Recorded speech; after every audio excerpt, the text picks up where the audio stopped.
Sepanjang 2025, Amerika Serikat menjadi pusat kontroversi perdagangan global. Presiden Donald Trump mengguncang dunia dengan kebijakan tarif resiprokal terhadap mitra dagang utama. Kebijakan ini memicu ketegangan menaikkan biaya impor dan juga memicu kekhawatiran inflasi dalam negeri Amerika Serikat sendiri. Namun di balik gejolak tersebut, data fiskal terbaru justru menunjukkan cerita yang berbeda. Bukan semakin tertekan, kantong pemerintah Amerika Serikat justru terisi. Defisit menyempit dan beberapa bulan surplus anggaran bahkan mulai muncul. Lalu sebenarnya apa yang terjadi di balik angka-angka ini? Selengkapnya kita akan bahas dalam Saat Tarif Trump Menjadi Pundi-Pundi Uang Amerika Serikat. Kita mulai dari gambaran besarnya dulu ya. Grafis ini menunjukkan pergerakan surplus dan defisit anggaran pemerintah Amerika Serikat dalam satuan tahun fiskal. Dari awal 2000-an hingga hari ini, satu pola besar terlihat jelas ya. Amerika Serikat hampir selalu hidup dalam kondisi defisit. Defisit ini bukan hal baru, namun dalam beberapa tahun terakhir tekanannya semakin dalam. Puncaknya terjadi pada saat pandemi ketika defisit fiskal Amerika Serikat anjlok hingga di atas 3 triliun dolar. Masuk ke tahun fiskal 2025, defisit pemerintah Amerika Serikat tercatat sebesar 1,78 triliun dolar.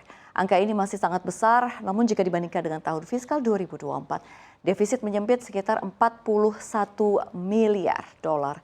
Penyempitan ini menjadi menarik karena terjadi di tengah belanja negara yang tetap tinggi, serta biaya bunga utang yang juga masih mahal akibat suku bunga tinggi.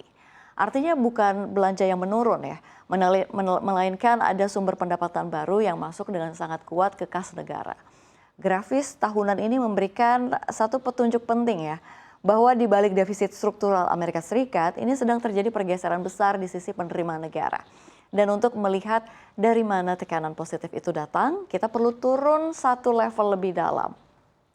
Dari gambar tahunan, sekarang kita akan zoom in lagi ya ke level bulanan. Karena di sanalah ada momen-momen krusial fiskal Amerika Serikat pada 2025 terlihat paling jelas.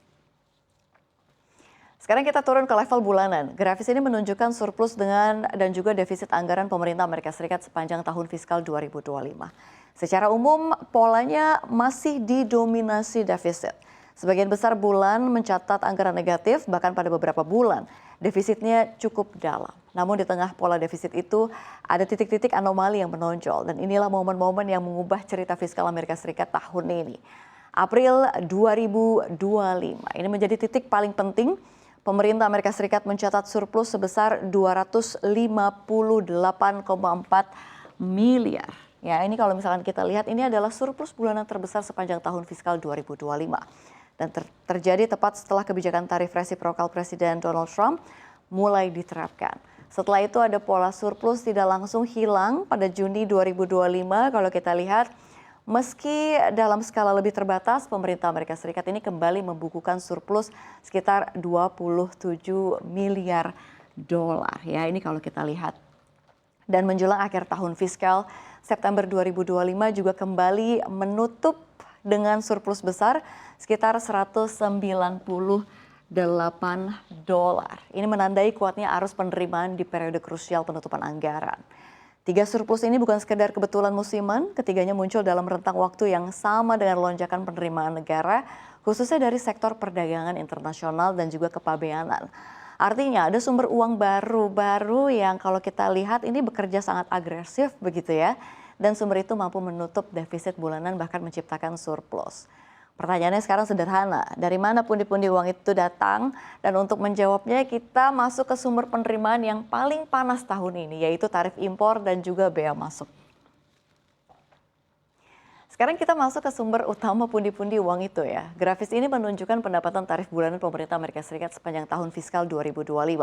Kita lihat di awal tahun, kondisinya masih relatif normal. Pada Januari hingga Maret 2025 pendapatan tarif berada di kisaran 7 sampai miliar dolar per bulan. Angka ini mencerminkan pola penerimaan tarif sebelum kebijakan baru diterapkan. Namun perubahan besar terjadi sejak April 2025. Di bulan ini pendapatan tarif melonjak tajam menjadi 15,6 miliar dolar. Ini adalah titik awal efek tarif resiprokal Presiden Donald Trump mulai terasa di kas negara. Setelah itu kenaikan berlanjut dengan sangat agresif di bulan Mei. Kalau misalkan kita melihat begitu ya, pendapatan tarif naik lagi ke 22. Kita lihat ya, naik ke 22,2 miliar. Dan pada Juni 2025 selanjutnya angka ini menembus 26,6 miliar. Ya, kalau kita lihat dalam waktu 3 bulan pendapatan tarif naik lebih dari 3 kali lipat. Memasuki paruh kedua tahun polanya berubah dari lonjakan menjadi level tinggi yang konsisten. Pendapatan tarif bulanan bertahan di 25 miliar US dollar, bahkan pada beberapa bulan mendekati atau menembus 30 miliar per bulan. Puncaknya terlihat menjelang akhir tahun fiskal di bulan Oktober. Kalau kita lihat ya, pendapatan tarif tercatat di kisaran 30,8 miliar. Ini menegaskan bahwa tarif telah berubah menjadi sumber pendapatan struktural, bukan lagi sekedar temporer. Secara akumulatif sepanjang tahun fiskal 2025, penerimaan tarif impor pemerintah Amerika Serikat mencapai lebih dari 200 miliar, naik lebih dari 2 kali lipat dibandingkan tahun sebelumnya. Inilah momen di mana tarif resiprokal Trump berfungsi atau berubah fungsi begitu ya, dari senjata tekanan perdagangan menjadi mesin uang pemerintah Amerika Serikat. Namun di balik pundi-pundi uang ini, pertanyaannya besar adalah siapa yang sebenarnya menikmati keuntungan dan juga siapa yang pada akhirnya menanggung biayanya. Ada dampak strategis dari tarif Trump. Dari sisi pemerintah Amerika Serikat, tarif memberi napas fiskal, defisit menyempit, lalu juga surplus bulanan muncul. Penerimaan negara melonjak.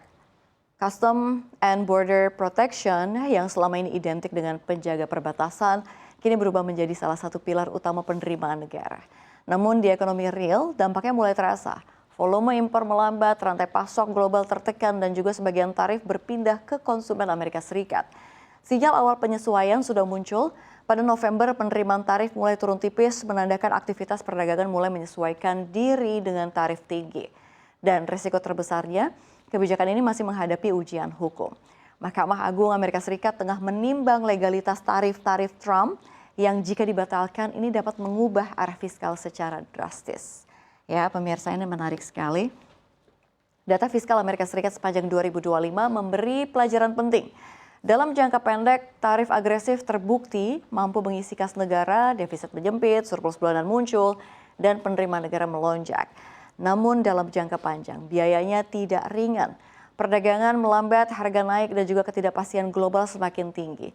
Pertanyaannya kini bukan lagi apakah tarif bisa menghasilkan uang, melainkan berapa lama strategi ini bisa bertahan tanpa menggerus pertumbuhan ekonomi itu sendiri. Inilah paradoks tarif Trump. Di satu sisi menjadi pundi-pundi uang negara, di sisi lain ini menabur resiko baru bagi ekonomi global.